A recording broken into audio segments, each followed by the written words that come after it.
இந்த போறப்பு தான் நல்லா ருசிச்சு சாப்பிட கிடைச்சது.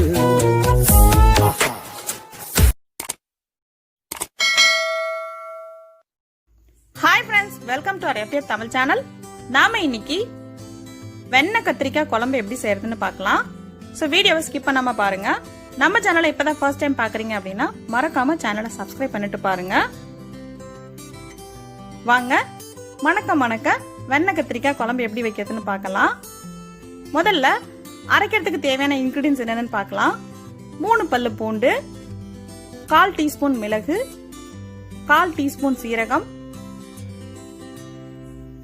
1 கைப்பிடி அளவுக்கு சின்ன வெங்காயம்,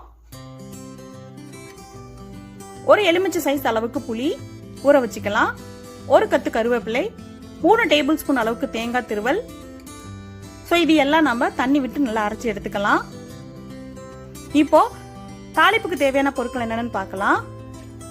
ஒரு 2 டேபிள் ஸ்பூன் அளவுக்கு வெண்ணெய், இது நான் வீட்டிலேயே ரெடி பண்ணது. இதுதான் நமக்கு முக்கியமான இன்கிரீடியன்ட். அடுத்து 1 பிஞ்ச் வெந்தயம், 1 பிஞ்ச் தனி கடுகு, சின்ன வெங்காயம் 5-6 இந்த மாதிரி கட் பண்ணி வச்சிருக்கேன், 1 கொத்து கருவேப்பிலை, 3-4 பல்லு பூண்டு, 1 மீடியம் சைஸ் தக்காளி, 10-15 சின்ன கத்திரிக்காய், பிஞ்சு கத்திரிக்காய் எடுத்துக்கலாம். ஃபைனலா ஆட் பண்றதுக்கு இந்த அளவுக்கு கருப்பட்டி, குழம்பு மிளகாய் தூள் இல்லைன்னா சாம்பார் பொடி 1 டேபிள் ஸ்பூன், மல்லிப்பொடி 1 டேபிள் ஸ்பூன், மிளகாய் தூள் 3/4 டேபிள் ஸ்பூன், 1 பிஞ்ச் மஞ்சள் பொடி, தேவையான அளவு உப்பு, அரைச்சு வச்ச விழுது. இப்போ குழம்பு வைக்கலாம். மண்சட்டி வச்சு சட்டி காஞ்சதுக்கு அப்புறம் 2 டேபிள் ஸ்பூன் வெண்ணெய் ஆட் பண்ணிக்கலாம். நம்ம இது கூட வேற எந்த எண்ணெயும் சேர்க்க போறது கிடையாது. பட்டர் நல்லா மெல்ட் ஆகட்டும்.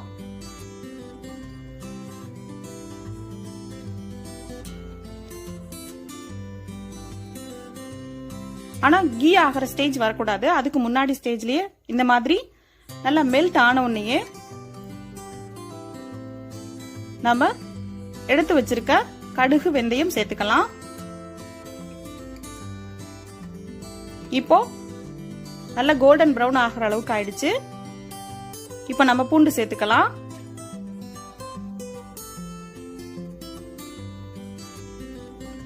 அடுத்து சின்ன வெங்காயம், கருவேப்பிலை, நம்ம எடுத்து வச்சிருக்க ஒரு மீடியம் சைஸ் தக்காளிய கட் பண்ணி சேர்த்துக்கலாம்.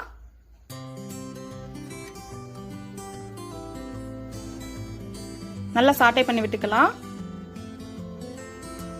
இந்த வெங்காயம் தக்காளி நல்லா வதங்கி வரதுக்காக இப்ப கொஞ்சமா நம்ம உப்பு சேர்த்துக்கலாம். சேர்த்து நல்லா கிளறி விட்டுக்கலாம். இப்போ நல்லா நமக்கு வதங்கி வந்துருச்சு. இப்போ நம்ம இந்த மாதிரி கத்திரிக்காய கட் பண்ணி சேர்த்துக்கலாம். இந்த மாதிரி 4 கீறி விட்டு முழுசா கத்திரிக்காயை நம்ம சேர்த்துக்கலாம். மேல இருக்கிற காம்பு பகுதியை மட்டும் எடுத்தா போதும். அதே மாதிரியே கத்திரிக்காய் வந்து நல்லா பிஞ்சு கத்திரிக்காயா இருக்கும்போது தான் நமக்கு இந்த குழம்பு நல்ல டேஸ்டா இருக்கும். கத்திரிக்காய் சேர்த்து நல்லா வதக்கி விட்டுக்கலாம்.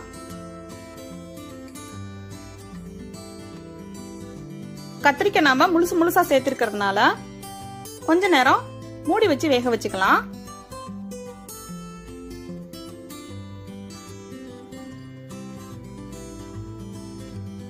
ஒரு 2-3 மினிட்ஸ் கழிச்சு நம்ம ஓபன் பண்ணி பார்க்கலாம். இப்போ நமக்கு கத்திரிக்காய் நல்லா வதங்கிருச்சு.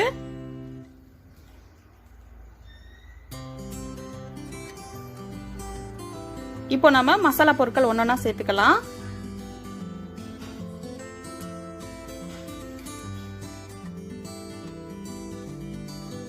ஒரு பிஞ்ச் மஞ்சள் பொடி, மல்லித்தூள், மிளகாய்த்தூள், குழம்பு மிளகாய்த்தூள் இல்லட்னா சாம்பார் பொடி. சோ இது எல்லாம் சேர்த்து நல்லா கிளறி விட்டுக்கலாம்.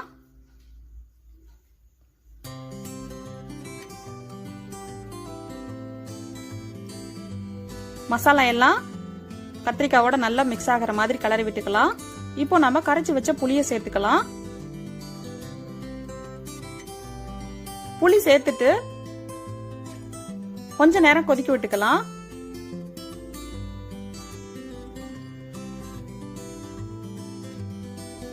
இது மாதிரி கொஞ்சம் மூடி விட்டு வேக விட்டுக்கலாம்.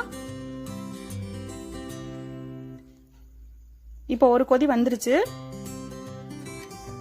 இப்போ நாம அரைச்சு வச்சிருக்க பேஸ்ட் நம்ம ஆட் பண்ணிக்கலாம். தேங்காய், வெங்காயம், சீரகம், மிளகு, பூண்டு, கருவேப்பிலை எல்லாம் சேர்த்து நம்ம அரைச்ச விழுத நம்ம சேர்த்துட்டோம். ஸோ இதோட சேர்த்து நல்லா மிக்ஸ் பண்ணி விட்டுக்கலாம். இப்போ குழம்புக்கு தேவையான அளவுக்கு உப்பு சேர்த்துக்கலாம். இந்த ஸ்டேஜ்ல நம்ம உப்பு, காரம், புளி செக் பண்ணிக்கலாம். இப்போ நமக்கு எந்த அளவுக்கு குழம்பு தேவையோ அந்த அளவுக்கு நம்ம தண்ணி சேர்த்து கலரிக்கலாம்.